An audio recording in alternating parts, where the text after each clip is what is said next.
rule breakers, no policy from Gaming Club here, and today I'm here for my team builder for week 2 of the SSPL versus the Narragansett Infernapes. I'm sorry if I butchered that, but it's coached by Pano Dude 101, and he has a very threatening team. I'm not going to lie. His team is very threatening. Now, he did lose 1-0, which is not bad. Like, if you're going to lose, at least you're going to lose 1-0. Like, it's not bad. But it doesn't matter if you lost. Just because we're number 1 does not mean we need to slack. We need to put our A game every game to try to win us the entire league.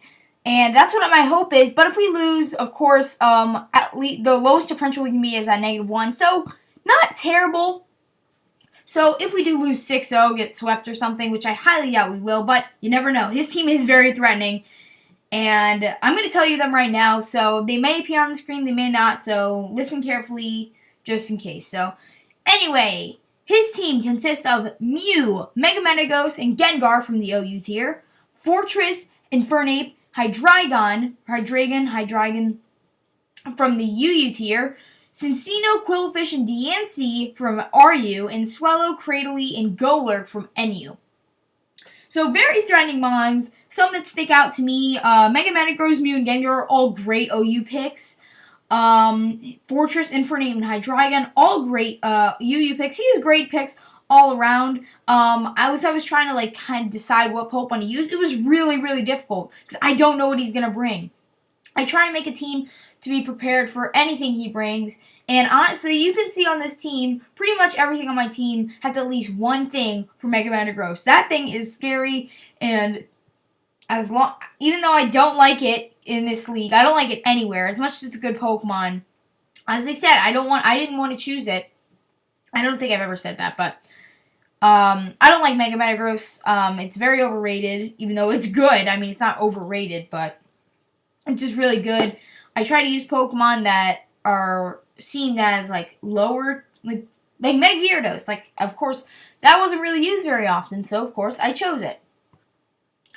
But today, we are going to go over why I picked the Pokemon I did. So, starting off, we have our Mega Gyarados. Shenron, I was considering renaming it Carvadium, but we gotta stick with Shenron. I mean, it's Shenron. And I did make it shiny this week. I didn't accidentally not. I just decided not to. So this thing covers pretty much over half of this team. So this is going to be very crucial for a win.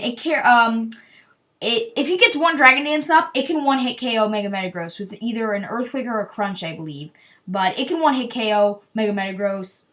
I wanted to make it a bit more bulky on the bulky side, just so it could take a few hits. But at the same time, it won't be guaranteed OHKO if I loosen up on the attack and put in some HP. As you can see, I made him max attack, adamant nature, and a max speed with a bit of HP investment. We will be able to live a few things. It's close if it's going to be based on high or low rolls to hammer on for Mega Metagross. So we can probably get one Dragon Dance in, but if he I believe it's only like a 6-point something chance. Almost a chance of crit, but, you know, I get critted all the time. But it's Pokemon, so honestly, Mega Metagross, very threatening, and so, as I was saying, this thing take out Mew, Mega Metagross, and Gengar, all with Crunch. It can deal with the Infernape, with the Waterfall. I was actually debating running Crunch, Earthquake, like, where Ice Fang, because Ice Fang actually covers the Hydreigon, the Swellow, Cradily, and the Golurk. But, I mean, it doesn't really matter for Golurk because we already have Waterfall for that. And I was definitely going to bring Waterfall because that's an essential, because it is just a stab move that not many Pokemon in this team resist. I think the only Pokemon are going to be Hydreigon, and Quillfish. Really, yeah, those are the only Pokemon that actually resist the Waterfall. And even then, it's still going to hurt. It's from a Mega Gyarados. So, Waterfall was a definite. But I didn't know if I wanted to run Ice Fang, or Crunch. And I decided with Crunch because, honestly, when it comes down to it, I'd rather have the stab move. And they, honestly, most of those, the things Ice Fang hits are lower tier. Like, we really don't have an answer for Hydreigon with Mega Gyarados, so that's a big problem, and that's really what's going to break my sweep, and that's why I don't want to sweep just quite yet if the Hydreigon's still around, and that's my problem. Like, he's such a diverse team that Mega Gyarados really can't deal with a Hydreigon unless it's gone. So I need that Hydreigon gone before I start sweeping. So probably first turn setup, like what I did with Gabe's Lycor, first turn setup with the Mega Gyarados is not going to be very good. Probably not going to do that. But other than that, we have Earthquake. We have Earthquake for things like Quillfish, Diancie, very bulky. Gengar too, because of Mold Breaker, but Crunch, we're probably going to use Crunch instead. Also works for not really anything else. Nothing super effectively. Pretty much, Gyarados can pretty much hit anything at least neutrally, except the Hydreigon, which is my problem, and which is why we have other tactics for taking out the Hydreigon, such as Caesar. Now, we're going to run a Choice Scarf Caesar, and funnily enough, I found Hydreigon's max speed is 324, and if he's Scarfed, then we can outspeed him by 1 point. And I did want to add a bit of bulk, because we really don't have anything to recover from. So, I could have run like Wish Baton Pass with like Aromatisse to get back health. Honestly, I think I'm just going to stick around with what I have for now. I could change it. This is pretty early on. Week 2 is just announced, and it was actually announced early, so I just made my team so that I have a lot of time to just prepare. So, on Caesar, I did actually decide to run Overheat and Flamethrower, honestly, because I felt like Grass Knot really wasn't necessary. I mean, all we really hit is the Diancie, and with Diancie and Golurk, but honestly, things like Flamethrower and Overheat are going to do more to the Golurk, and a Focus Blast will do more to the Diancie than the Grass Knot. Even though it is not 100% accurate, Focus Blast does do a lot of damage, and it's pretty much like the less accurate version of Close Combat, except it doesn't get the status drop, so it's just like trade-off. So, things that this thing can't really deal with, honestly, it can deal with a few things. It can't really deal with the Mew. It can deal with the Mega Metagross. It actually, one Overheat will be able to kill the Mega Metagross, so I'm excited about that because, I'm actually excited that it can one-hit KO it. That's why I decided to run Overheat instead of things like Overheat or like Flamethrower and Grass Knot. And it's just honestly a much better move, and it gives me more options. So if I lead with Infernate, I can U-turn out. If he's going to lead with Fortress, I don't unfortunately have any 2-hitting moves, so I can't just take out the Fortress. Well, I could actually go Fake Out, but I don't think I'm gonna do that. Honestly, Stealth Rocks doesn't really honestly hurt my team too badly, other than Bob the Builder, which it's,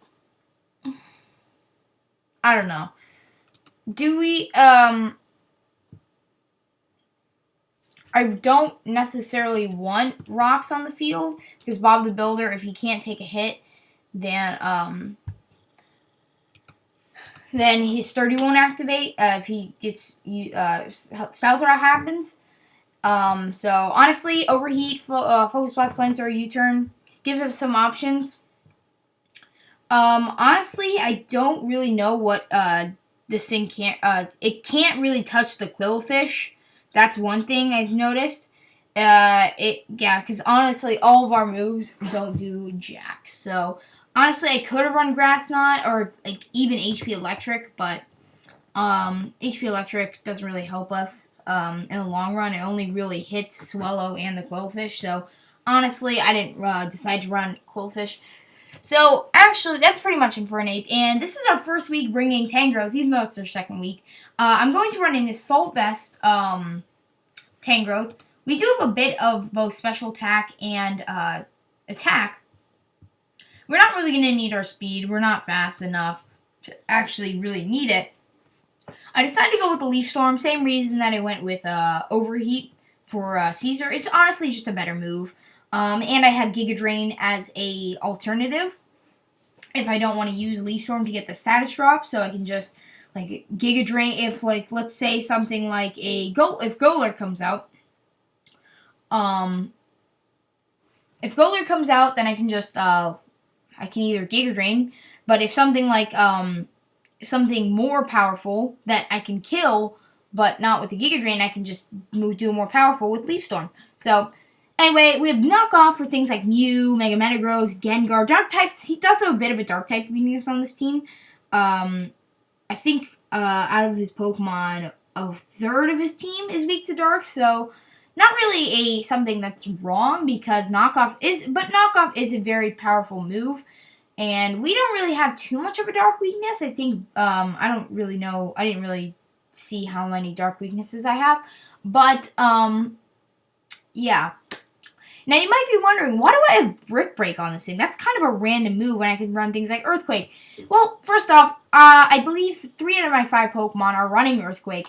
And honestly, I didn't feel the need to run it since we already have enough Pokemon running this. So, I felt, you know what? Why run? I'm actually going to run Brick Break for the one reason, to stall out Cradily. Now, I know what you're thinking. I really can't touch Cradily. Honestly, I can knock off, but what after that? Like, I can just gig a Leaf Storm. I don't even know. I think Leaf Storm is I don't even remember. Honestly, Brick Break is just a way I can get super effective damage on it. And also the Hydreigon. Hydreigon. I keep saying like 3 different names for this for Hydreigon. But Brick Break also hits the Hydreigon. And he can't really touch us, so a Brick Break can really help. And Earthquake wouldn't hit him, so we can't really deal with that Hydreigon very well with all that. And speaking of that, we have Bidus. Bidus, the Ryu Nicholas. It has Magic Guard. It's a great Pokemon. Now, I'm going to run a Calm Mind Psyshock Focus Blast set. Now, if Pano Dude decides to bring, what is it? There was one Pokemon that I saw that resists these moves. I think it is Mew. Yeah, it's the one Pokemon that resists both these moves is Mew. And Mew is a problem, and that's why I run, that was the ultimate decision to run Crunch on Shenron. Mew, I couldn't really, with Shenron, a +1 of all Shenron's moves, even if this thing has no bulk at all, will do, a Crunch will kill. I think it's a chance to OHKO without any stat changes, but Mew is very, very finicky. And I'm not even sure, but either way, we need someone who can kind of Calm Mind up and deal out damage to Pokemon. Like, I've seen from his team that most of his team are pretty physical attackers. Like, we got Mew, can be physical. Metagross pretty much usually is physical. Gengar is special. Fortress is not really either of them, but usually run physical Fortress if you do. You do have Volt Switch, but I don't know. Infernape can be run either way. Hydreigon. Now here we go into the lower tier picks. We have Cincino, usually physical. Swallow could be either, but usually run physical. I don't know. I take that back, but either way, we have Calm Mind. This thing is going to be taking a lot of hits. Like, we're going to be taking a lot, and honestly, with the Calm Minds up, we're not going to be taking much special damage, especially from Gengar, and I don't think a Shadow Ball from a Gengar will OHKO, and we can probably get a Calm Mind up, and maybe even recover, I'm not sure. But anyway, so pretty much that's it to be with. We can just Calm Mind up. If he sends in the Mew, that may be an issue, but the thing with Mew is it can learn everything, so that's very versatile Pokemon. Yeah, but so anyway, we do have both Psyshock and Focus Blast. Psyshock for just pretty much just all the Psychic type. So Gengar, Quillfish, Infernape, things like that. And then Focus Blast for things like Hydreigon, things like Diancie, things that just so that the things that we can't cover, Focus Blast does. Unfortunately, with Focus Blast, its downside is it isn't very accurate, and with my luck, I don't usually hit Focus Blast. So, anyway, so next up we have Moto, the Hippowdon, with leftovers. Now, I don't want this Pokemon is very good. It's a very good Pokemon. My problem with it is that the problem I had is that if I ran Stealth Rocks, I couldn't hit Hydreigon. And honestly, I could Toxic it, but in the long run, Hydreigon is gonna beat me. It's special. It's just gonna take me out. I only have decent special defense, so I'm not going to take things like that very well. So it's iffy. I just decided to put Ice Fang on it. It does hit a few things, like I said, Shenron. So honestly, I just decided to put Ice Fang on it, and then slap Slack Off and Toxic on it. It's going to put in some work. He does have a bit of a ground type weakness. So I mean things like Cincino, Quillfish. Quillfish, Diancie, Cradily isn't weak to it. He does have a bit of a ground type weakness. That's why I ran Earthquake on a lot of Pokemon. I did want a Toxic Pokemon, so. And honestly, if we look at his team, I don't really benefit from getting Stealth Rocks. The only Pokemon that I benefit from is Swallow. So honestly, why put Stealth Rocks up? I mean, it's just gradual damage, and it could probably mean a lot in the long run, but I don't know. Now, here's the thing. Bob the Builder, I'm debating something. Now, this is going to put in a lot of work, and I already know that. This Pokemon can pretty much outspeed everything on his team if he gets a Shelf Smash up. Maybe if it's Choice Scarf, then no. But it can do a lot. Like, it gets Earthquake, X-Scissor, Stone Edge. Those three moves will do a lot. Like, okay, we look at Mew. X-Scissor. It's going to do a lot. A +2 X-Scissor. Which is it's going to do 500, about 580, 578. I don't even know. That's what its attack is 289. So that's going to do quite a bit. A +2 X-Scissor. I believe it may kill, but I didn't do the calc. Earthquake on Mega Metagross. That's also going to do a lot. Gengar is a Stone Edge will do a lot because Gengar is pretty dang frail. Fortress, also something that may not die, but a Stone Edge will do a decent amount. Infernape, Earthquake, Hydreigon, X-Scissor. Since pretty much any move will do a lot. Quillfish will get pretty much die to an Earthquake. A Diancie, Earthquake, Swallow, Stone Edge, Cradily, X-Scissor, Golurk, Earthquake, because, we don't. So pretty much he attacks everything at least neutrally. So, I mean, there is nothing that resists at least one of his, at least one attack will at least do neutral damage, which is great. And we need this in this battle. I'm thinking about leading with Crustle. My problem is, if I lead with Crustle, he's most likely going to lead Fortress. Now, this isn't a problem, but I do want to get rid of pretty much just that Fortress in general. I want to get rid of it, and a Rock Blast might kill. It might. But he's probably going to start up Stealth Rocks, and, Stealth Rocks doesn't hurt my team, but honestly, I don't even know. So, I think I'm just going to leave it like this. That's going to be our team for the Narragansett Infernapes. Like I said, coached by PonoDude101. I don't know when our battle will be, but I know it will happen soon, so stay tuned for that. Anyway, I'm going to see you later. If you guys like what you saw, then please do like, subscribe, and comment, and I'll see you at the next meeting. See ya later. Ah! against Ponoted 101 for the SSPL.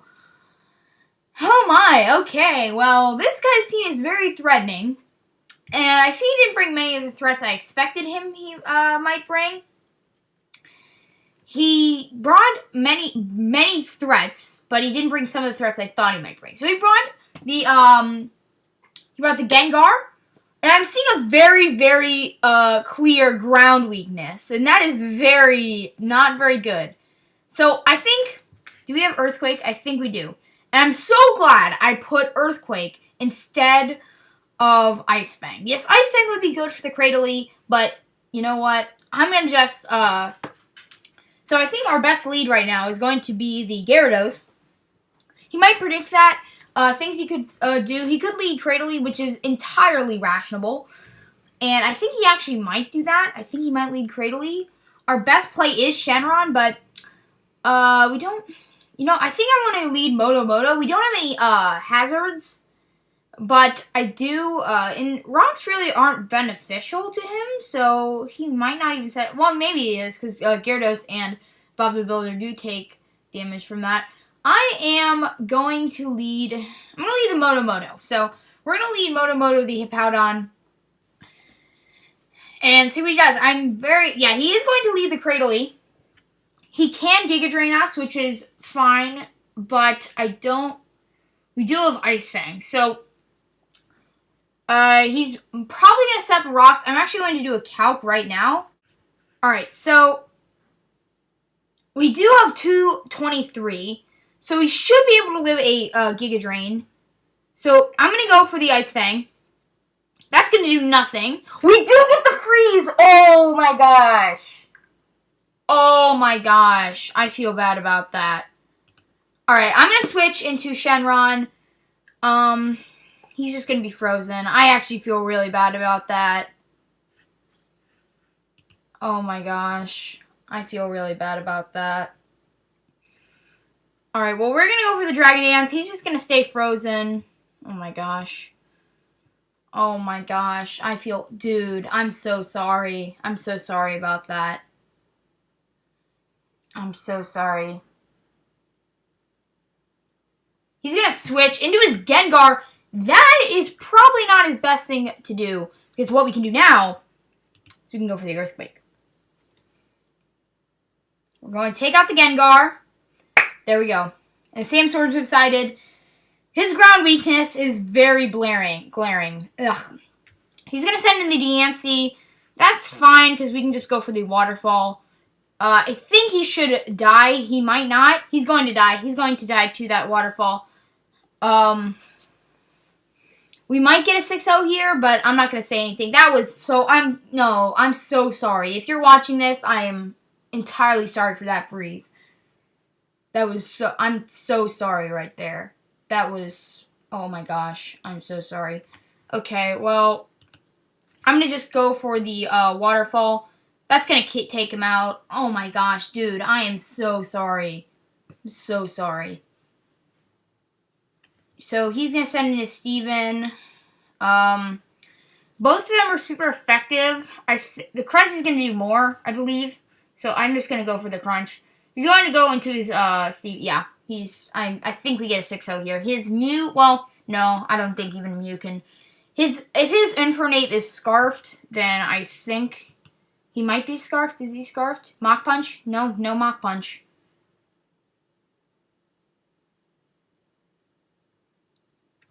Alright, yeah, and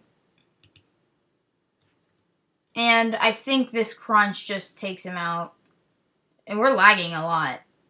Okay, then. Oh, my gosh. GG. So sorry for the freeze. I really feel bad for that. Like,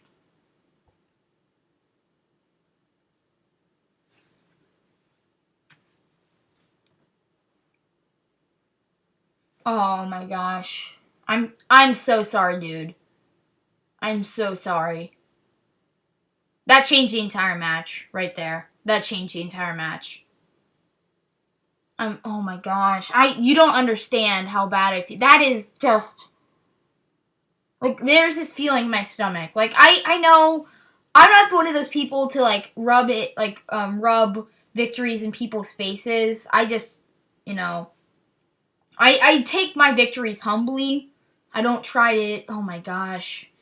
I mean, at least we're still in the lead. I mean, I'm just saying, oh my gosh. But, yeah, anyway, yeah, thank you guys so much for watching. We did get a 6-0, so that means we are guaranteed to be in the lead. But, yeah, so that's going to be it for this. So, if you guys liked what you saw, then please do like, subscribe, and comment. And I'll see you in the next video. See ya later. Bye.